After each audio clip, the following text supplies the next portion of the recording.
magandang hapon. Sa ngayon nandito tayo pa sa Cagayan Valley. Ayan guys, dumating na yung bagyo na inaantay at inaabangan dito.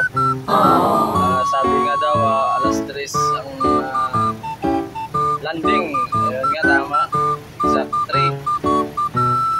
Dumating yung bagyo. Anong pangalan ng bagyo?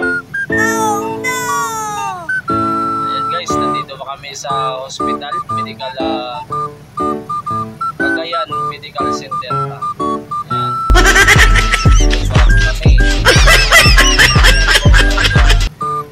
Isa rin sa momento yung paghakot ng ating mga delivery dito.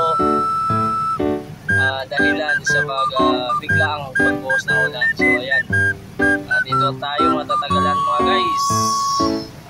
Dahil sa matinding ulan ngayon, no, na ating tinatahak ngayon.